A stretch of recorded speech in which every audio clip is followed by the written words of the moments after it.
Welcome to Gist Nigeria from the BBC and Channels TV. I am Wali Fakile. What we do here on the show is to bring you the stories that matter to you. We also look at stories being tweeted, liked on social media. So let's kick off with our top story for this week. Now, the federal government recently proposed an increase in value-added tax from 5% to 7.2%. But what exactly does this increase mean, and what are the impacts? Gist Nigeria's Abayomi Adisa tells us more in this explainer. September 11, 2019, the Federal Executive Council approved a proposed increase of value-added tax from 5% to 7.2%. 44% increase, which has got many Nigerians debating across multiple platforms about government wanting to further slice their pocket.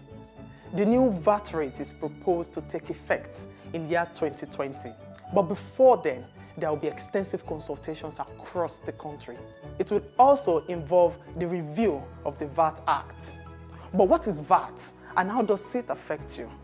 Let's break it down. Value-added tax is what you pay for consuming certain products. It feels good to eat a bowl of noodles. It tastes really great.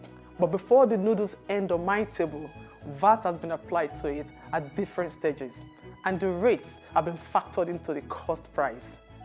Just how is this done? It all starts with a grain farmer who charges 5% of VAT when selling to a manufacturer. The manufacturer adds value to the cereal by turning it into flour and packaging it. The manufacturer charges 5% VAT for adding value to the cereals. He sells flour to noodles manufacturer who turns the flour into noodles. He sells the noodles charging 5% VAT to me. VAT is paid at different stages of the value chain. The burden of this tax is borne by us, consumers. But we may choose not to pay. That's the beauty of VAT. It is not compulsory. If you don't consume vatable products, you don't pay a kobo. Items that are non-vatable are basic food items, okay, medicine and drugs, educational materials, motor vehicle, especially commercial motor vehicles and spare parts, machinery used in agricultural products, okay. Baby foods are not vatable. You can see that those items that most likely will affect the poor man, so to speak, are not within the vatable spheres. You will pay VAT if only you buy all goods manufactured, assembled or imported into Nigeria, like jewelry, shoes, bags, television. You like to drink? Yes, you'll pay VAT, not on water, but on champagne, alcoholic beverages, among others. So what class of Nigerians are mostly affected by VAT? The middle to upper class. However, there will be a spillover even to the lower class. In the fourth quarter of 2018 alone, Nigeria generated 298 billion naira from VAT. The Minister of Finance, Budget and National Planning, Zainab Ahmed, says generally 85% of VAT is distributed across the states and local government, and only 15% goes to the federal government. That being the case, increase in VAT means increase in revenue for states and local government. The objective is okay, yes, is to get more money. Okay, we are dealing with increase in salaries. 30,000 is now the salary minimum wage. Please, presently most of the states are battling. They can't pay. When tax to GDP is about 12.75% of GDP, over the next 10 years, that country will experience increase in per capita GDP. So that means the total GDP divided by the population. So roughly idea what goes to each person. All right. We increase by 7.5%. So that's the whole idea of it. But when you're not increasing VAT to pay minimum wage recurrent expenditure, it doesn't add up. Nigeria's 5% VAT rate is the lowest in Africa. At the moment, Nigeria is battling double-digit inflation and unemployment stands at 23.1%. Yes, we've emerged from recession, but growth is still very fragile. The last growth GDP number was 1.94%. It's not where we should be.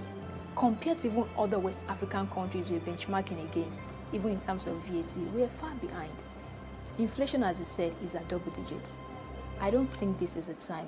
Employers of labor are worried that the proposed VAT rate would further harm the economy.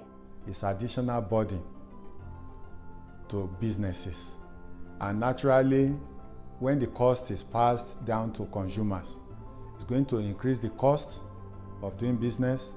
Number two, there will be higher shelf lifespan. In other words, you have inventories, goods that are not sold. I beg to disagree with you once again. You have to take it one after the other. What are the issues that we are dealing with? I said, okay, what will be the impact of government getting additional money? One, people will be paid salaries. I said, okay, they have more money in their pockets and they're able to buy more goods and services. The real impact of the proposed increase is that consumers, that is you, will have to pay more for some goods and services. On the average, you should expect to pay more next year than you're paying now. All right. It also depends on where you buy it, but the psychology of the average Nigerian seller is this: prices have gone up in the supermarket or in some other places where it's easier for them to track compliance with VAT. So your malam on your streets or the small shops on the streets, they know the prices in those supermarkets. They know by how much it has gone up. They might not take theirs as high as that, but you should expect to pay at least something slightly higher. In 2007, Nigeria increased its VAT rate to 10%, but reverted to 5% after the organized labor opposed it. As the federal government consults stakeholders, it needs to consider tax refunds. This will put more money in your pocket to enjoy what you love. Abayomi Adisa, Gist Nigeria.